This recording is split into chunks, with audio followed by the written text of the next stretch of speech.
Hospital Porter's pride and dignity. Stop the New World Order. Welcome to Hapanwo TV and welcome to this. Another reply to Stefan Molyneux. I haven't done one of these for a while, actually. What was the last one I did? Oh, it was last year, The Soul. I did The Soul last year, with a reply to Stefan Molyneux. But this is going to be different. This one is going to be about pets. That's right. This is all about pets. Now, I have been planning this video for a long time. As if you watch regularly, you'll know that I have actually said many times, I'm going to do a reply to Stefan Molyneux about pets. I'm going to do it. And I have literally been planning it probably since sometime late last year. So for several months now. And other things have just got in the way. But, basically I'm at a bit of a loose end now. I'm not exactly sure what to make a video about. I've got a few notes and things like that, but for some reason I'm just thinking they're either too complicated or they involve like a reportage, traveling, etc. Or for some reason, other reason I can't do them right now. So I'm thinking to myself, well, it's been, 4 or 5 days since my last video. I need to make a new one. And I thought, well, let's get the pets one out the way. Get the pets one out the way, Ben. It's too early for a reply to comments and things like that. So yeah, this is really I'm doing this because there's nothing else to do. And that's not an insult to Stefan.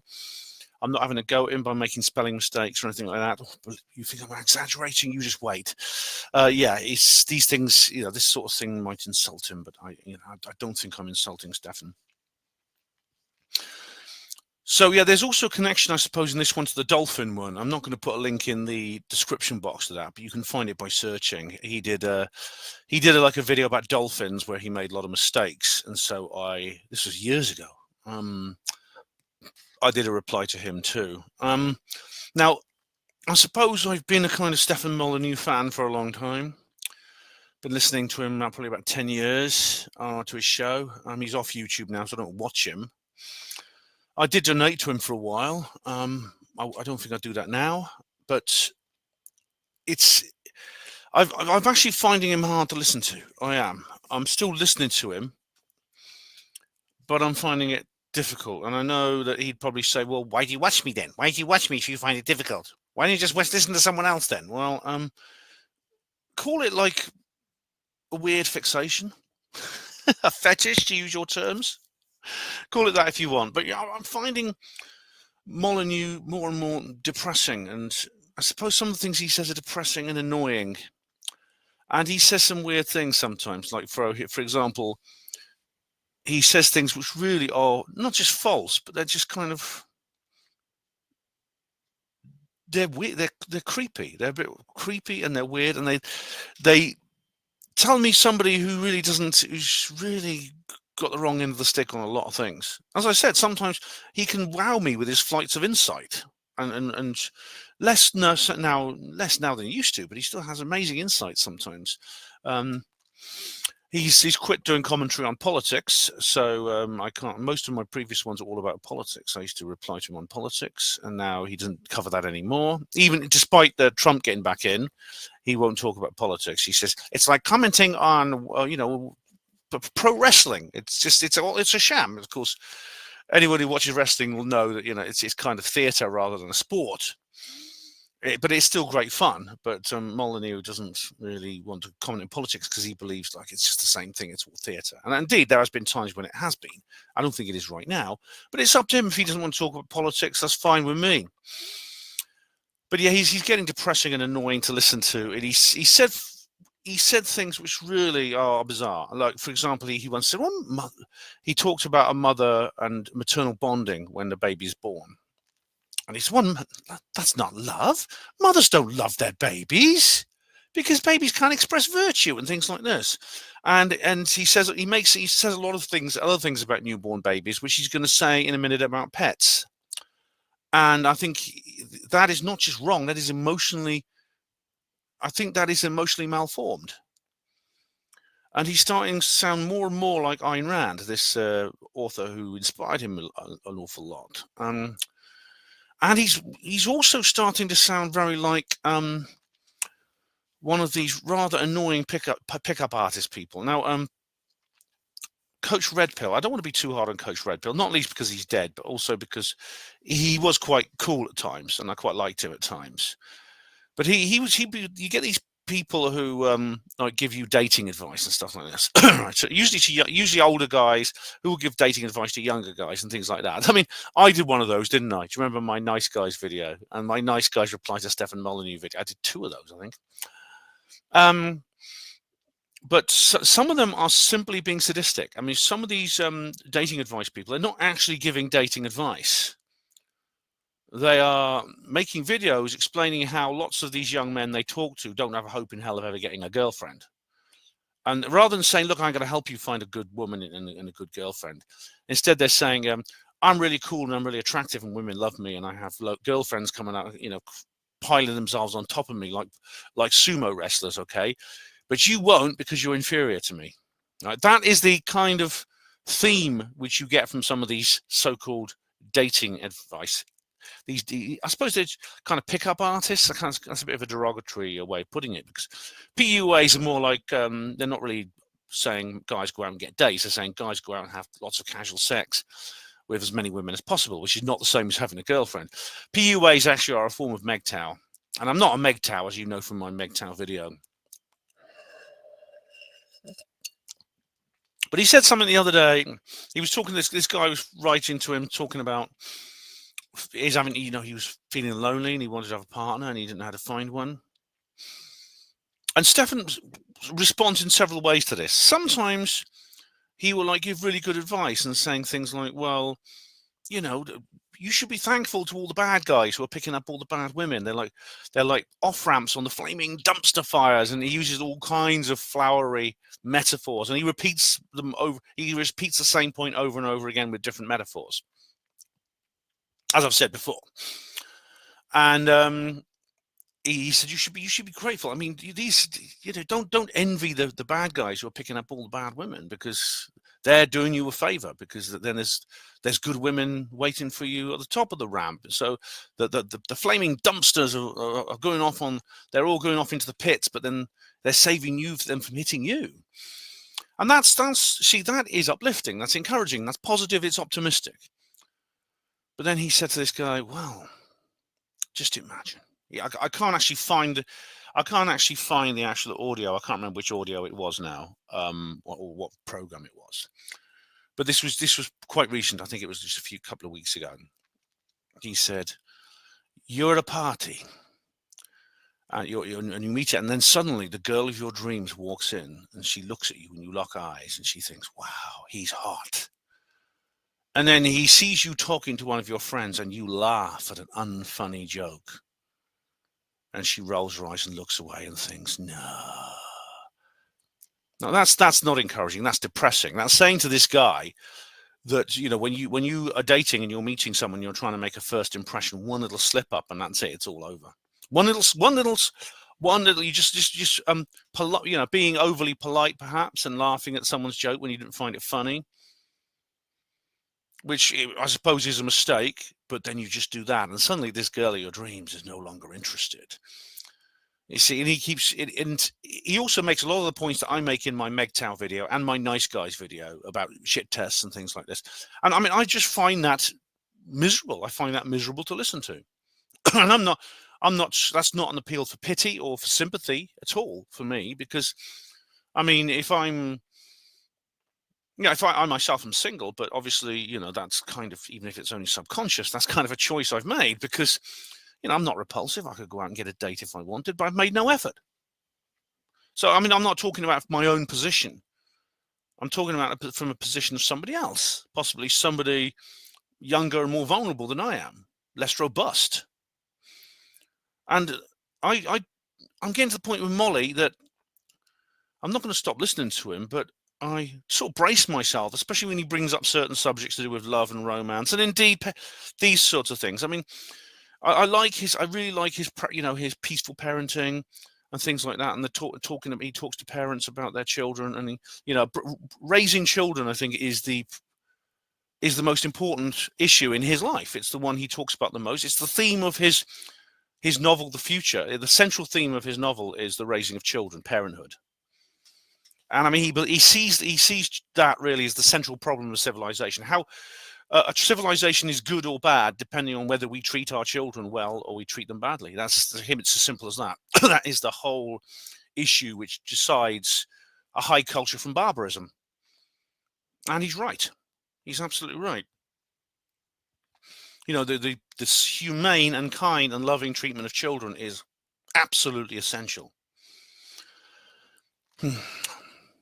Now, in this particular video, I'm going to be drawing on. I'm going to cover two videos here. The principal theme is going to be Freedomain radio program 5604. Okay, and I'm claiming fair use on this. I put the slide up at the beginning. I think I'm covered by fair use on this. And in a little, I'm also going to talk about another video first, but I want to mention this particular video 5604. Now, before we get on to 5604, I want to go to another video briefly, 5601. This is another recording, FDR 5601, which you can find on his website. And and I'm just going to play you a piece of audio, because this, when I listened to this, I must admit I was quite entertained by it.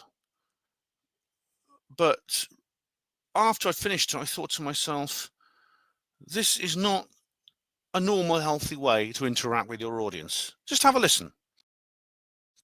I've seen on women's dating profiles, we'll bully you for fun or something along the like. I've seen those bullying thing multiple times now. Sorry, you're not checking your typing. I'm not reading your crap. All right.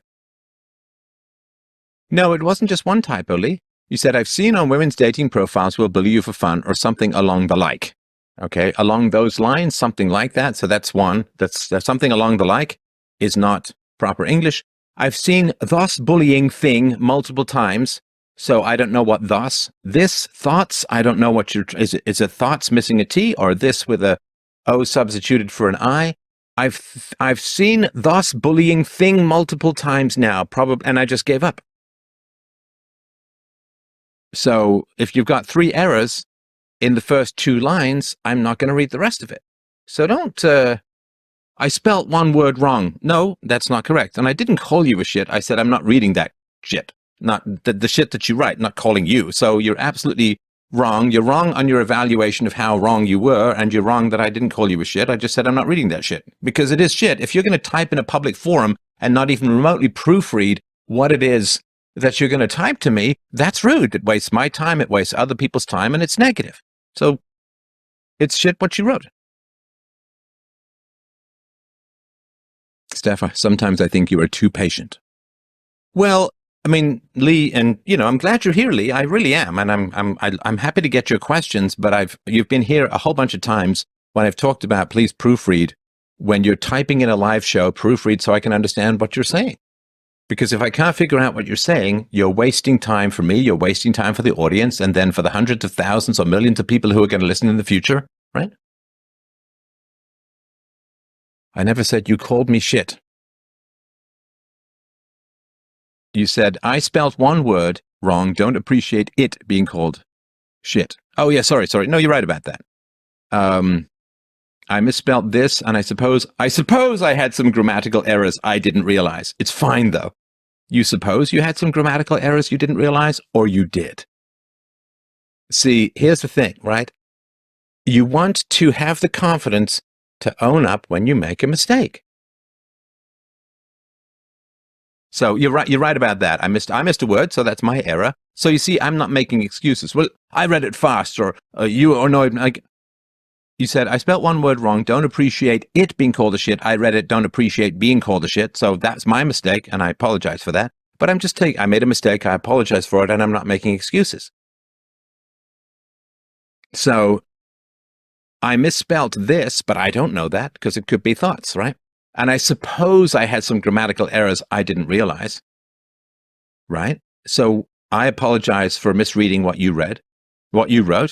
So what do you owe me? If you use my time without even checking what you write, honestly, it takes about 10, 15 seconds to read over before you type and make sure it makes sense. That's all. That's all. And I've asked for that a million times, and I think it's a fair thing to ask for. I try to be precise in my answers, although I was wrong about something here. So I was wrong about something and I apologize. So if you're wrong about something, don't do this passive aggressive stuff. Just say, you know what, you're right. I was over eager. I was over hasty. I didn't proofread my thing. So sorry about that. And then that's fine. Well, I am sorry for wasting time on your show. Wasn't my intention, and I will try harder next time to not make mistakes. Still passive aggressive. I appreciate that, but still passive aggressive. Wasn't my intention.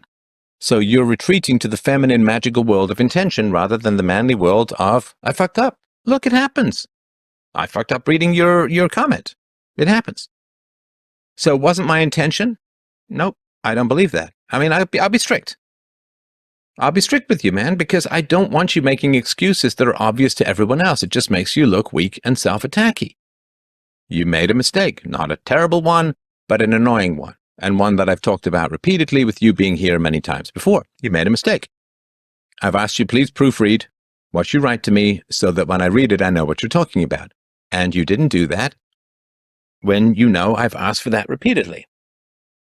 If you've got a girl who's been your long-term girlfriend and she says, I really hate it when you do this in bed, and then you do that in bed, and she's told you for months she really hates it when you do this in bed and you do whatever it is in bed, some swirly thing, and then she's like, that's annoying. Why are you doing that? I keep telling you how I'm telling you nicely, please don't do that. And you're like, oh, it wasn't my intention to upset you. And it's like, what does intention mean about anything? Right? You're competent and capable enough. And this isn't about a little, I understand this isn't about a little text. And right, this is a larger life issue for everyone as a whole. Right? Wasn't my intention. So that's kind of an insult, right? Because I didn't say what your intention was. I can't verify your intention. You may or may not know your intention. I imagine that what you did was you typed this unconsciously in order for me to call you out, right? In order for me to call you out so you lose this habit, because it's a bad habit. Look, you made a little mistake that was mildly annoying. Not a big deal. Not a big deal, right? But then it becomes a bigger problem because you get butthurt about it, and then you get passive-aggressive about it. And you don't apologize, and then when you do apologize, you apologize in a vaguely insulting way, saying, well, that wasn't my intention, like I'm just completely misreading your intention. What did I say about your intention? Other than it was careless. It's careless to type up a message without checking it in a live show for somebody to read on air. That's all. Because I got to try and figure out what you're saying, and I might get it wrong, and it's just kind of annoying. That's all, right? You understand? So don't compare. Like, everybody makes little mistakes from time to time, right? Yeah, FDR 5148. FDR podcast / 5148. I never meant to hurt you. So I don't know what your intention is. I don't know if you know what your intention is. But what happened was you were careless, right? As men, we can't afford to be careless, right? So then when you say, well, I am sorry for wasting time on your show, wasn't my intention, and I will try harder next time to not make mistakes. It's not a try harder, because that's saying, oh, I tried really hard. I guess I was just 3% short, and now. You know, it really seems hard to believe, doesn't it? I mean, he goes on for another like 20 minutes or so on this subject, I think. I mean, I'm not going to play all of it. You've heard enough. But I know he thinks this is an issue. This is a bigger issue. It's not just about your spelling mistake. It's about all these other things. But it is about a spelling mistake. It is about the fact that this guy put 3 errors, or he says 3 errors now, 3, not just 1, but 3. He put some errors into the way he wrote. Now, that and Stefan says that's annoying. Okay. Well, maybe it is. I mean, you can't help what you find annoying or what you can't. But there is an objective reasonability here, and there is actually a need to keep things in proportion. I have people comment on my videos all the time. I have an open comment section. I've never had a closed comment section on any of my videos, not on any of my channels, on any of my platforms. And people leave comments all the time. Now, some of these people do make mistakes. Some of them obviously don't read through what they're about to post, and they make a few errors and things like that. Some of them make a lot of errors. I mean, there's certain people really, I think, are semi-literate who comment on my videos. They literally are, and I have to unpick very carefully what they say, and I can't always understand what they're saying, and I tell them so. I can't understand what you're saying, but I don't get angry with them and rant at them for ages and ages and ages. I don't. All I do is I sort of say, well, I can't understand that, and sometimes I make a joke out of it. Sometimes I have a laugh. That's how I respond to it. And I don't charge people for any of my material. You don't have to be. I don't have a paywall behind which people have to join by paying a regular contribution or a donation or anything like that. It's all free. Stefan, to comment on Stefan's locals, you have to be a member. To be a member means you have to pay a monthly or weekly subscription or whatever it is. And as I said, I have donated to Stefan in the past. But this is just one example, I think, of him treating, in my view, he's treating his own users unfairly. These are not just like I say, if I did that to my audience, I would think I was treating them unfairly, and they're not even paying me for the privilege. These people are paying Stefan, and they're maintaining him in his lifestyle to do the job he does. I think he could show them a little bit more, cut them a little bit more slack, show them a bit more, be a bit more easygoing with them rather than saying bullshit non-apology, passive aggressive. Can't you read things through before you post them and things like that? You may disagree, so I'm sure Stefan does, and I'm sure if he's watching, he might even leave a comment saying, "No, Ben, this is all about this, and it's about that, and it's about this and that and the other. There's a bigger issue at stake here than just spelling mistakes. This is more important than that." Or is it? I don't think it's any more important than just some spelling mistakes. And like all the other things he does, which come across as a bit weird and creepy and slightly emotionally malformed, as I said, this is a symptom of that, I reckon. Now, as I said, let's get on to the main subject of this video. FDR 5604 I'm going to draw, and I'm going to play it under fair use. Now, there was another show, FDR 5567, where he talks about pets and our relationship to animals, farm animals and other beasts. But I'm not going to play that because basically it's just a repeat of the same point. So I'm not going to repeat that. Okay, but we are going to talk about his attitude towards having pets. Now, just to prove my point, and so you know from the start exactly what side I'm on, as you know exactly where I'm coming from, and you'll probably predict that I'm going to be very critical of Stefan. I got some cute kittens behind me. There they are. That's right, cute little kittens in the background. So you know what I think of pets. I have owned pets. I lived in a house with 5 cats, as you know, because I even made a video about them once. I did have a dog for a while when I was living in a house with my daughter when she was little. Which didn't it didn't last very long. We got a little puppy. He was a cute little thing actually, from a farm near Whitney, and my daughter was about 5 or 6 years old, and she wanted a dog, so we got a dog. And I said, right, you're going to have to feed him, look after him, walk him, take him for walks and things like that. And she says, yeah, sure, I'll do that.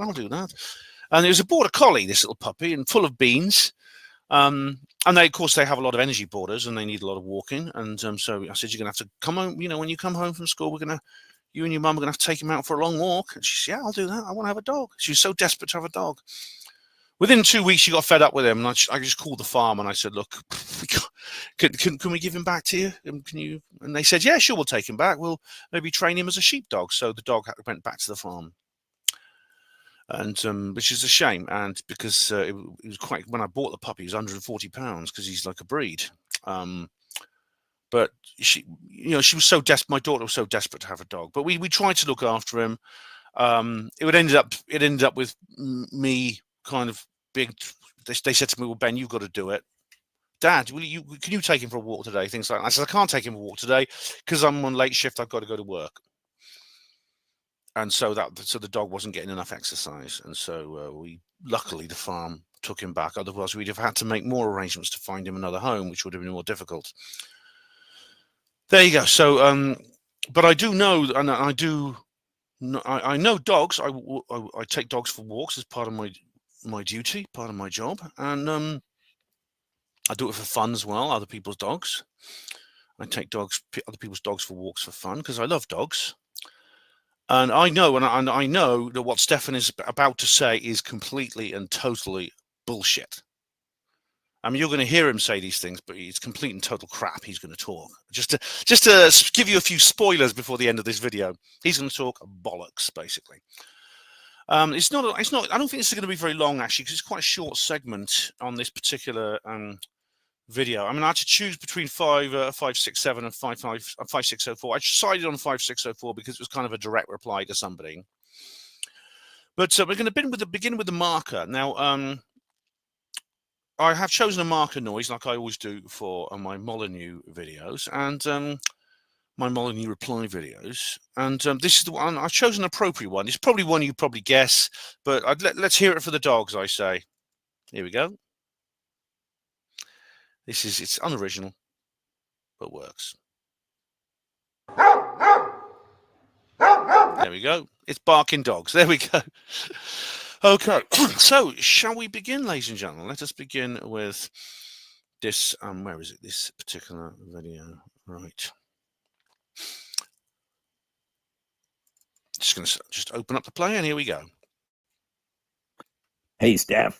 I recently sold 2 beloved horses I've had for 15 years. I no longer can ride them due to back issues, and I've been holding on to them just because I felt terrible for selling them, being fearful they will be abused or mistreated. I know logically I made the right decision because the new owner is going to give them a proper life and use them, but emotionally I feel sad and depressed, especially first thing in the morning when I go out to the barn to feed all the animals and their presence is no longer there. My question is to you, Stefan, is, in life when it comes to these kinds of decisions, will it always be the case? You are darned if you do and darned if you don't. Either decision you make, will there be a lingering regret? I totally understand this is a first world problem and I need to realize there are so many more difficult... Just to pause, right? Stefan Molyneux is not the kind of person you need to apologize to if you say, well, I've got a first world problem, right? This whole issue of first world problems, it's just... And Stefan, you know, this guy doesn't have to say this to Molly because Molyneux understands. This is something Molyneux does get right, which is this whole, oh, it's another first world problem. It's just another part of like white Western guilt. And Molyneux very rightly explains why you must reject and not allow people to make you feel this way. Okay, so if anyone says to you, oh, shut up, that's just a first world problem. Oh, your toes, your big toes hanging off because you were run over by a dustbin lorry. Oh, it's a first world problem. Oh, your house burned down and like struck by lightning and now you're living in a cardboard box. First world problem. And they only say this to white people because it is just another part of this cultural Marxist white guilt thing. All right. And so Molyneux does call that out, and he's absolutely right to call it out. And this guy, maybe he doesn't watch Molyneux very much. He doesn't realize that he doesn't have to apologize to Molyneux about having a first world problem. It's not a first world problem. He is facing a genuine dilemma. And it turns out that, I mean, it turns out that Molyneux doesn't quite appreciate this, as you'll hear. So my nose itches when I'm talking. I either cough or I snort, or my nose itches. So I've got to keep doing that. And Molyneux actually is. You'll find that he's not terribly sympathetic to this. But I should also point out that people in the third world have pets and they have farm animals too, and some of them have horses, and they may well share this particular man's conundrum. So that's another thing that probably the left-wingers don't quite understand, or if they understand it, they try not to tell people that. Difficult things to worry, get upset about. I try to snap back into that reality and ground myself again. Thank you for your time and endless education. Well, it's become a fetish. I'm going to be frank with you. The pet thing, I don't get. I don't get the pet thing. I had pets when I was a kid. I love dogs. My daughter and I donate to and go to a cat shelter on a regular basis, and she loves cats, and I love pets. I don't get this. A fetish. This is fetish territory. Sorry, man. Right, it's fetish territory. Now, this is fetish is a bad word, and it's one he uses a lot. It's a fetish is actually where you have a weird kind of emotional reaction to something that you shouldn't. That's what a fetish is. Now, as he explains, he says, I don't get this pet thing. I love pets. I love animals. We donate to a cat sanctuary. And as you know, if you listen regularly, he has pet ducks. He has a colony of ducks in his garden. He and his daughter look after them. So initially, this sounds a little bit contradictory, but Perhaps not so. We'll carry on. Every human desire is subject to a bell curve, right? Every human desire is subject to a bell curve. A bell curve meaning that there's like extremes at one end and there's a majority in the middle. So there's like a bell-shaped thing like that. Right? So if you like a woman, let's say with a big butt, then there's these weird Brazilian butt lifts that turn them into apple-cheeked step ladders, right? These butts that go out for 3 feet. Well, that's gross. That's too much, right? And so a totally flat butt might not be appealing to you, but some absolutely weird cartoon, Incredibles mom inflated cyber dump truck is going to be unattractive to you, right?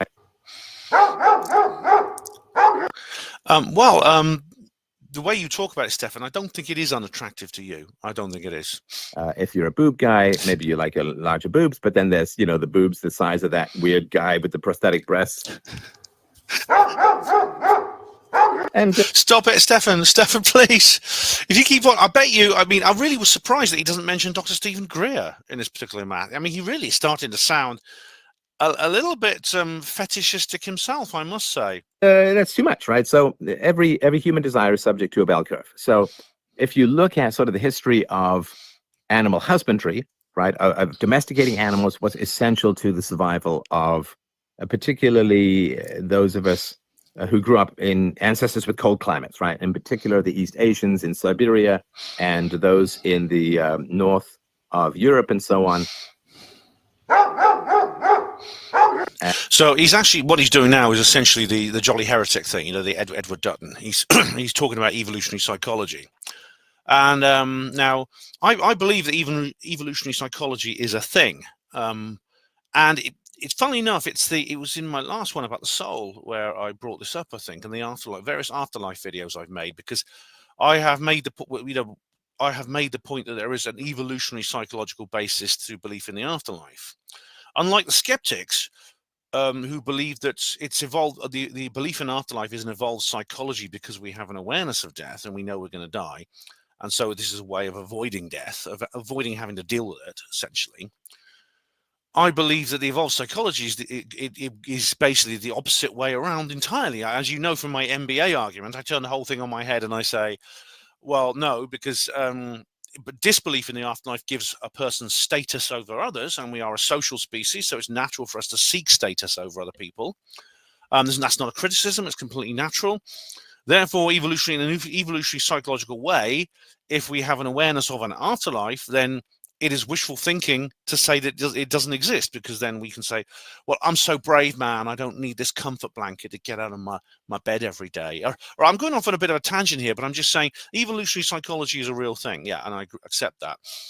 I believe our relationship with animals is essentially an evolved psychology, but it's not, we don't feel affection for them because we need them, or etc. The affection has simply arisen through symbiosis. Now, there is a symbiosis between all the animals we domesticate. I mean, symbiosis it doesn't just exist between humans and other species. It exists between species. The classic one is the crocodile opens its mouth and allows these birds to come in and pick bits out of their teeth. Now, if the crocodile wanted, he could just go like that and eat the birds, but he doesn't, because it's useful for the birds. The birds and the crocodile essentially have struck a deal. The bird will pick the dirt out from the teeth and then eat the little bits of the crocodile has in his mouth. And the crocodile essentially doesn't have a toothbrush or hands to brush his teeth, so the bird essentially does the job for him. So both species benefit. That's symbiosis. Humans, our relationship with animals is also symbiotic. We domesticated dogs because they are useful for hunting. So they help us hunt, and the dog benefits from having the human companion, because the humans will give them scraps and give them extra food and things like that. We domesticated cats because when we started farming, we probably domesticated dogs much earlier in the Paleolithic. In the Paleolithic, when we were hunter-gatherers, we domesticated dogs for that reason.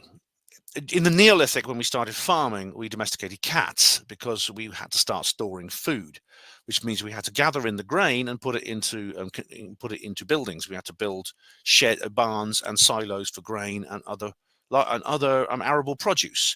Now, when you do that, little mice and mice and rats and other little rodents come into the building to try and eat it, and so you have to stop them. And in the days before mouse traps were invented, you have to basically put the presence of a natural predator for these little rodents was the way you kept your produce from being eaten by the rodents, like by the mice and the shrews and things like that.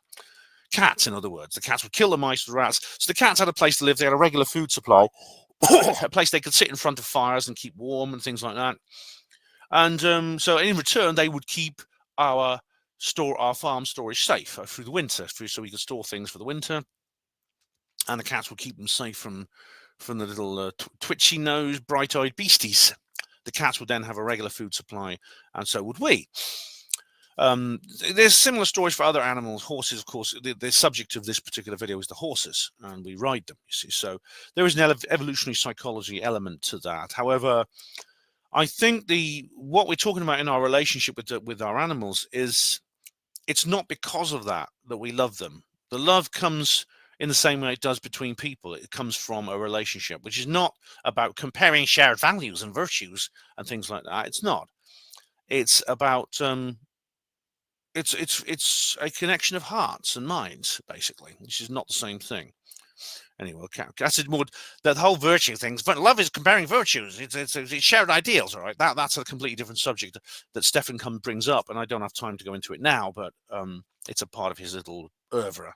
We needed animals to survive, so you would want to develop a strong attachment to your animals. And I remember feeling this, when my daughter would, when she was very little, and she would grip a frog too tight because if she was enthusiastic and didn't, obviously that's kind of common. It only happened once or twice, but I felt this like horror in my veins. Oh, be careful, right?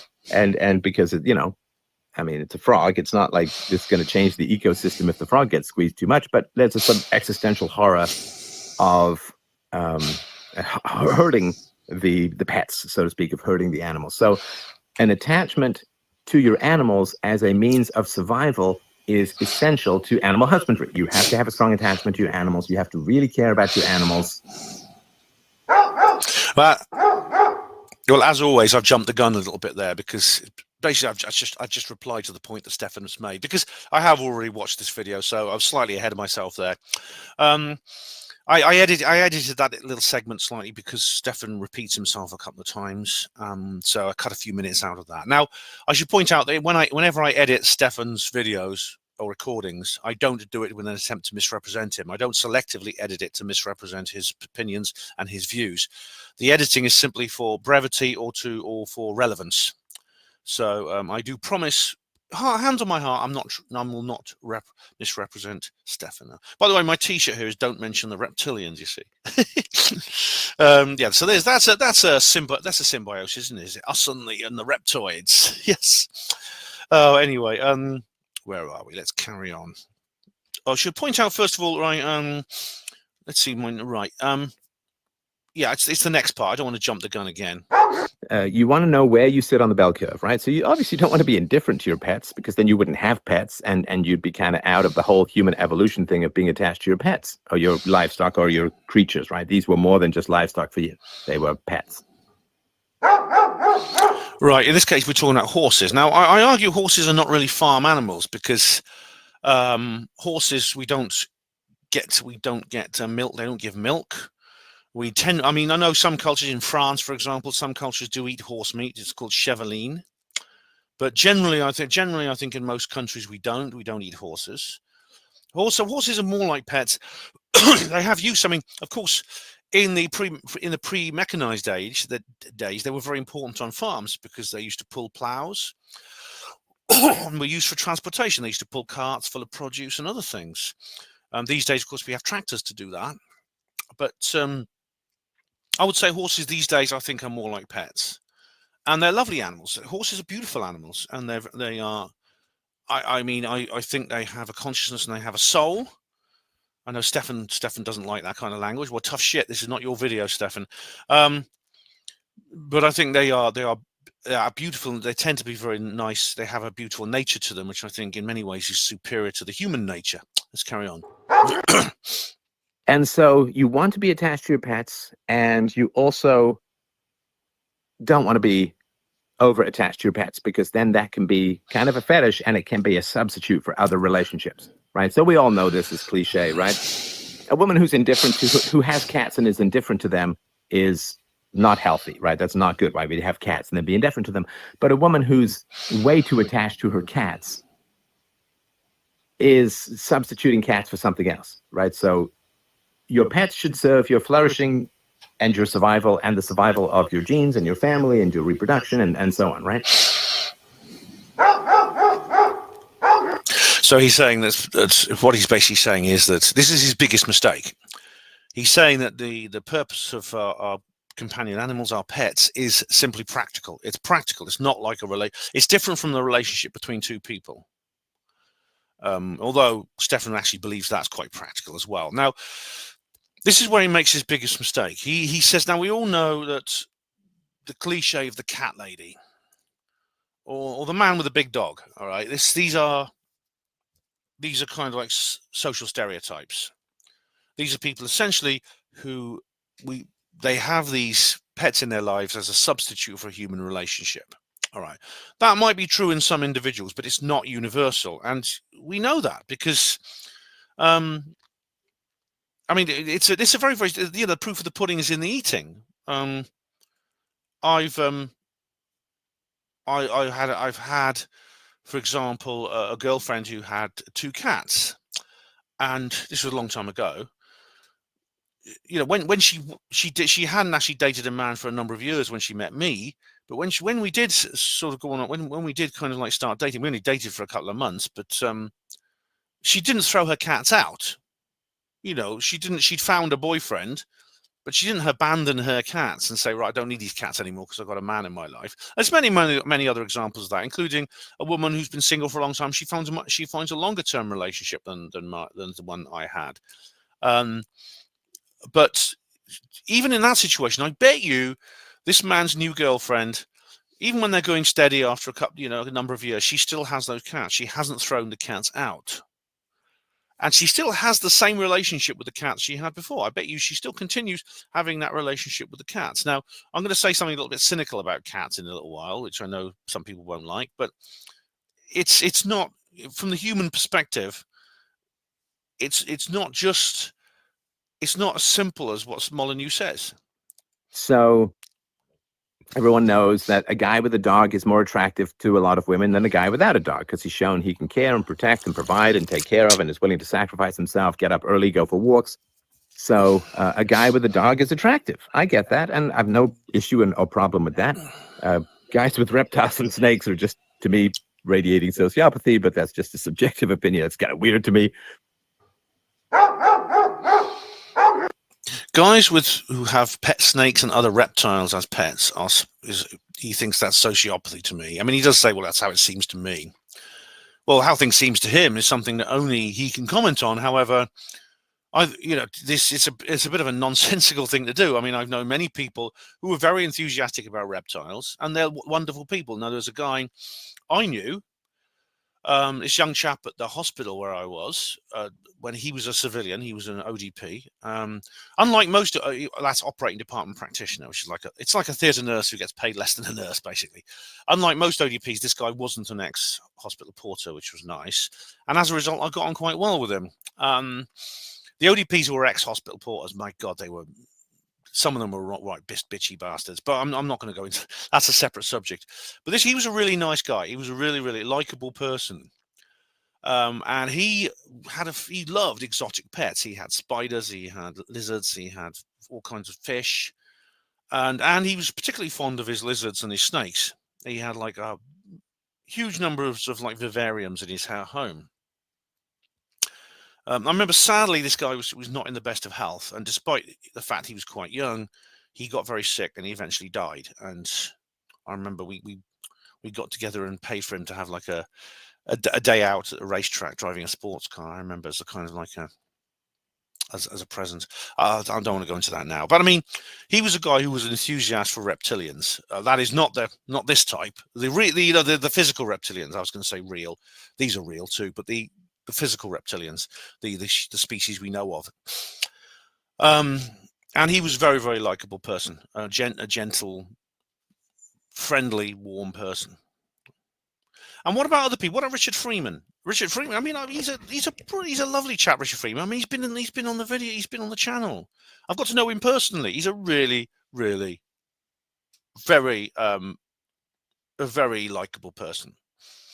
Eccentric as hell, like me, and really, really nice. What about John? And Richard Freeman's written a book called Dragons More Than a Myth, where he expresses his love of reptilians, of the reptilians creatures, the beasts. He says of all the classes of animals, he thinks they're beautiful, he thinks they're fascinating. And I was like, what about Jonathan Downes? Now, I never met him, I don't know him personally, but he's a fascinating, brilliant, ingenious individual. One of the greatest non-fiction writers I've ever come across.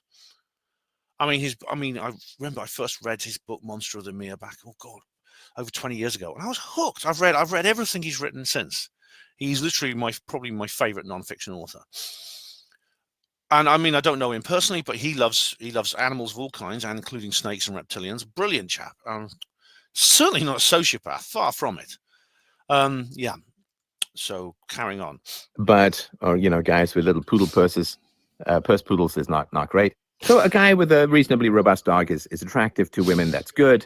But a guy who has, 5 dogs and doesn't talk to women because he gets all his emotional needs sacrificed by his captive dogs is not healthy, right? Now, that's ridiculous. That's as ridiculous as the cat lady statement. A man with a lot of dogs, basically, these are substitutes for human relationships. This is Stefan's point, and he's completely wrong. Again, if this man found a wife, maybe he already has a wife with all these dogs. If he found one and got married or found a girlfriend, would he get rid of the dogs? No, of course not, because this is like saying a man with lots of friends is not healthy. And of course, relationships between people is a different kind of relationships of those with animals. But it's still a separate type of relationship. One is not a substitute for the other. I understand some people actually prefer the company of dogs to that of other humans. I can bloody replace that. I can really understand that. I mean, I can sympathize in some way because in most dogs, and they're nicer than most people, definitely. Yeah. So again, this is completely false. I should point out there's a film actually. It's on YouTube. It's actually a really good film called The Internecine Project. It's one I watched years ago when I was a kid, and it's got James Coburn in as the lead character, and it's like an espionage story, and he manipulates these people into killing each other. It's a great plot, and one of the characters is played by Gordon Jackson, Scottish actor. And he plays this guy who he persuades this man to kill one of his other victims, who's a young woman, an attractive young woman. And this man does so very eagerly because he's a misogynist. I mean a real misogynist, not a white male who says something slightly critical of feminism. I mean a real misogynist. He really does hate women. And I remember he has loads of cats in his house. He has his house. I remember there's a scene in his home and he's got like about 20 cats. Yeah, it's a good film if you want to watch it, actually. So, beloved horses, no, they're just horses. I mean, you can be attached to them. Obviously, you care for them, and that's great. And you have an attachment to them, and that's great.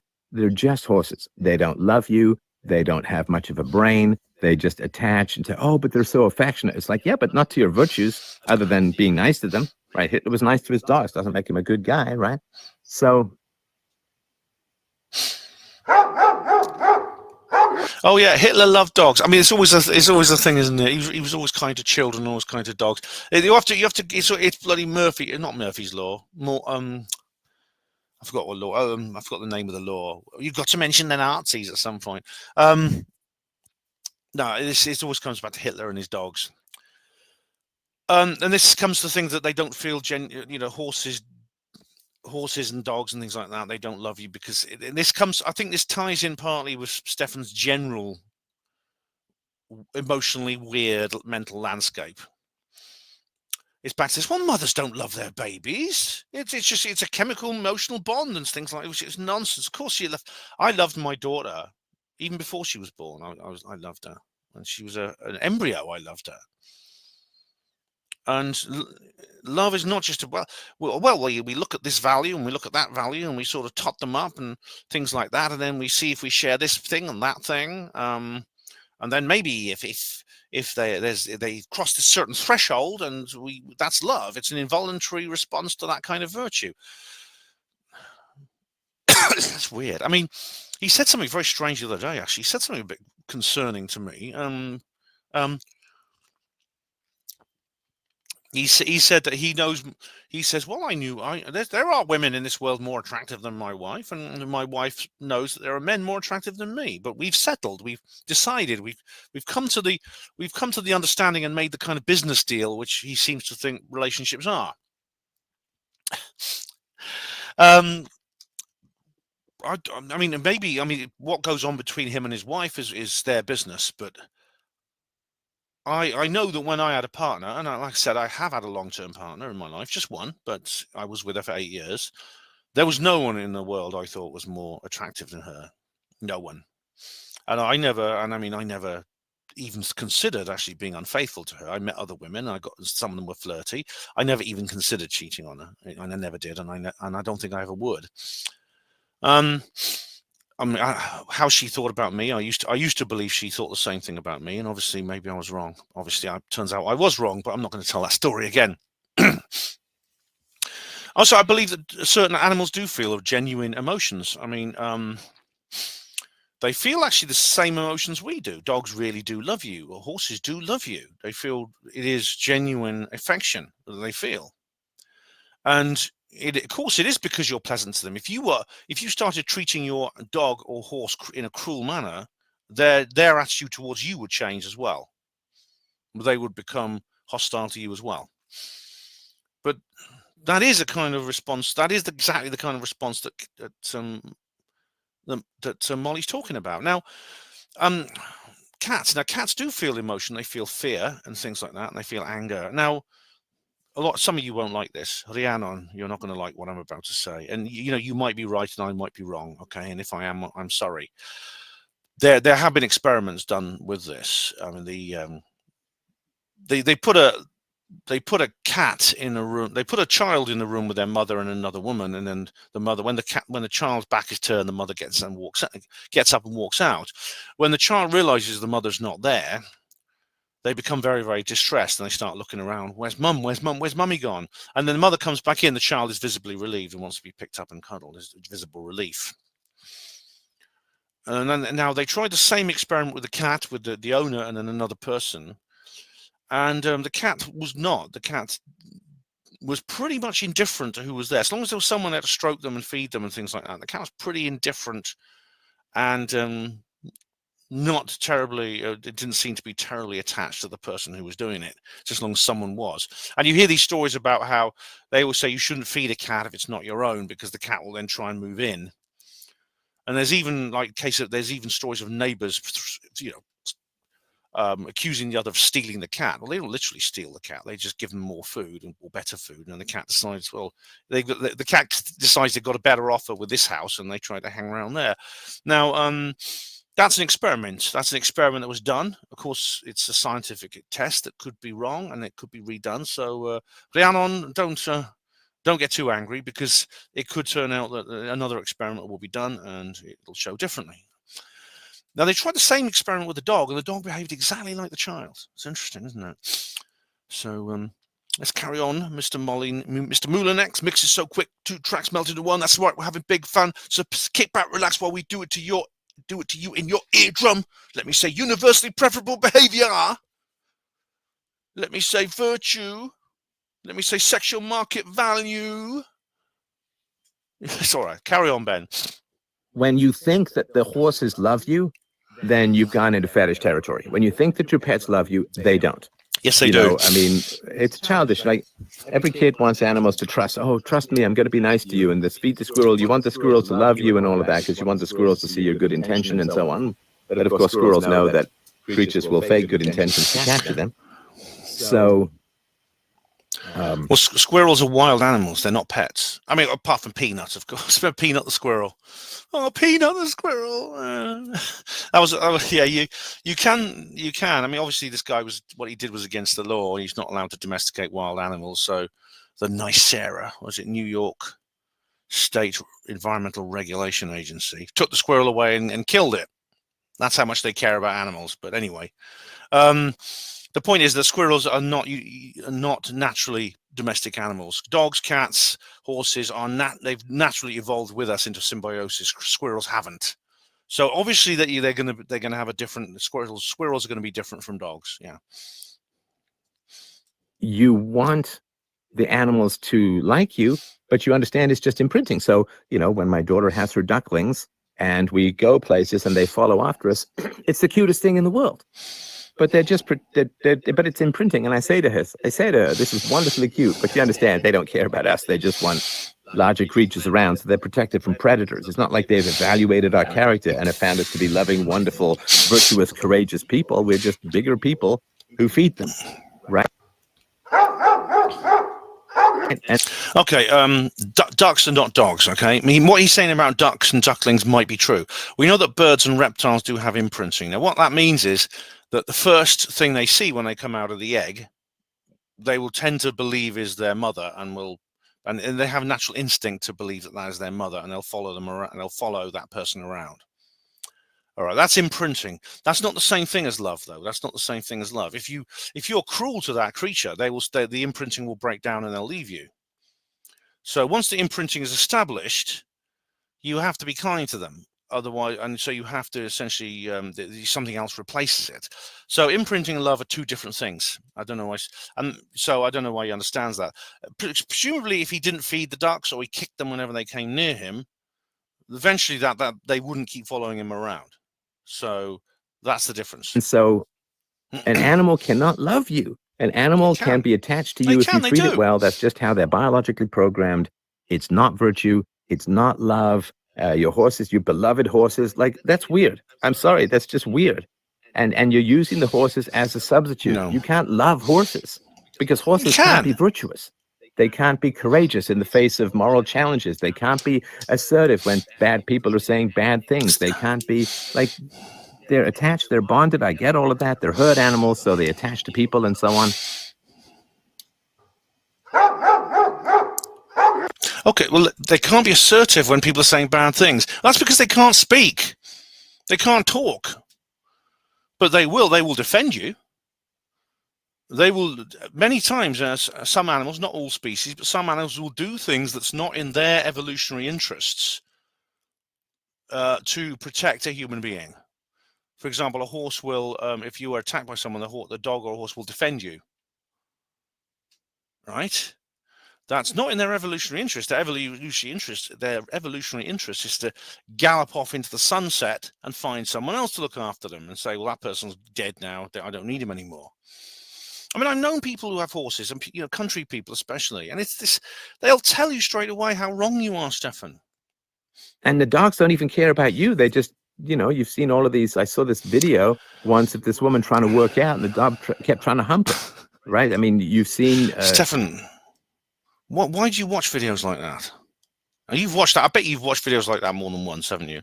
Dolphins try to hump their trainers. No, I've not seen that one. Right, I mean, they're just animals. They're just bonded and biochemically attached, and it's not virtue, and it's not you, and it's not love, and the beloved horses. I just find it strange. Sorry, I'm just going to be honest with you. Stefan, you are the strange one. It's funny that, Stefan often talks about Ayn Rand. And I know he says, well, I don't believe everything she does now, but she very much inspired me. Fair enough. But, thing is, he's starting to sound like she does. I mean, like her characters in her books. Like there's what's her name? Dagny Taggart, the lady who runs the railway. She's in love with Hank, and then they have like a relationship. But then she meets John Galt, and suddenly, she's now with him. And every single male character in that story, that's Atlas Shrugged. Every single male character falls in love with Dagny, and most of them, don't even get a look in. It's like a unrequited love. But oh god, I know how that feels. But it's Stefan is sort of similar. He's kind of like regarding these relationships between people in the same way as he addresses philosophy as a purely intellectual exercise. And it's not, or maybe it is for him, in which case he's the one who's strange. He's the emotionally weird one. It means that you feel, I guess, I don't know, maybe you've got a wife and 12 kids, I don't know, who love you and adore you, but if you did, then why would you need to love horses? It's just weird to me. So I think Again, that I've you already probably covered that. It's a different relationship. feel lonely, and you are selling a substitute. The animals and the affection and quote love of animals is a dopamine drug substitute for the love of genuinely virtuous and courageous and moral human beings. It is, you are using them as a drug. And when you get rid of your drug and you can no longer get your drug, you go through withdrawal. And you're going through, in my view, withdrawal from a fetish substitute for highly engaged in quality human relationships. So go out and find someone to love. Right. In a word, bollocks. Bullshit, basically. Loving, I mean, I've covered this, I'll just summarize. Loving a pet horse is natural and human. The horse will love you back and feels genuine emotion. The horse has a consciousness. It's a living being. It has a consciousness like we do. Sure, it does. It has a, as he says, its brain's the size of a walnut. He says that somewhere else in the video, which I haven't included. Yeah, it has a brain the size of a walnut. So what? You don't need to be Einstein to feel love. It just can't speak. It can't comprehend everything we can, but it can love you. It can feel that. We have been in symbiosis with these animals for thousands of years. As I said, with cats since the Neolithic, with horses, I don't know, with dogs much longer. That we have evolved together. We have this. There is evolutionary psychology involved here, because, and indeed physical evolution. They look the way they do because basically, if you compare, say, a dog, look at dogs compared to wolves and how different they are. Look at a cow compared to like the aurochs, which is its wild ancestor. They have evolved differently, partly through selective breeding, but also because of their thousands of years they live with us. They've evolved naturally. They have changed because of their relationships with us. Wolves, for example, they don't bark the way dogs do. Dogs bark because of the reason they bark is because of they deal with us. Because of their relationship with us. That's why they bark. All these other things that have changed in their lives. A lot of their behavior is different from that of their wild canines. Wild canines, won't sort of wag their tails and do. I don't say wag their tails, but they certainly don't do things that all domestic dogs do. And all of them, they know it. It's instinctive. It's something they don't learn. It's something they don't have to learn. They do it instinctively. It's imprinted. To use that word, it's imprinted in their brain. The same way that a baby sucks at a woman's nipple. That they don't have to learn that. It's instinctive. And dogs and cats and other animals and horses, they do the same thing. And it's evolved. It's psychological evolution based on their interaction with us that is hardwired their brains.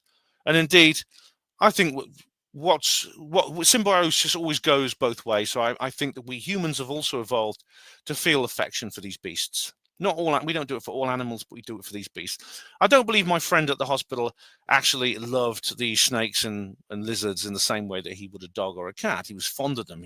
It was an interesting hobby for him. It was an intriguing thing. He admired them as creatures of beauty. But he knew that he couldn't pat them on the head and then they'd make him feel better if he'd had a bad day.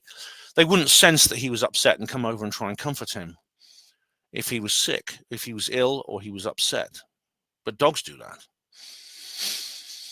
So again, I just think that this is another thing that Molly's got wrong. He as I said, he strikes me, and it's as I said earlier, I'm finding him more and more difficult to listen to. I don't know if I'll stop listening to him, but I'm finding him more and more difficult to listen to because I think he has changed and he's getting worse. His depressing and kind of like black-pilled social Darwinist side has come out more and more and more. And indeed, I have brought this up on previous reply videos to him, but it seems to be coming more to the forefront as if he's becoming bitter in his old age. And he's nearly 60 now, and he keeps going on. See you saying, "Oh, I'll be 60 soon. I'll be 60." Well, I mean, I'm not quite as close to that age as he is, but I will get there hopefully in a short time, in some certain amount of time. I certainly hope I don't turn into the kind of Victor Meldrew type character that he's turning into. Anyway, guys, like I said, I don't know. I've got other videos I can make which involve things like travel. I will be making some reportages pretty soon of journeys that I make. And I'm sure I'll come up with something else I can do. Maybe even I may do an early reply to comments video too, if necessary. I'm not going to leave it for over a week before my next video. But in the meantime, thanks all of you for watching hospital porters, pride and dignity, stop the New World Order.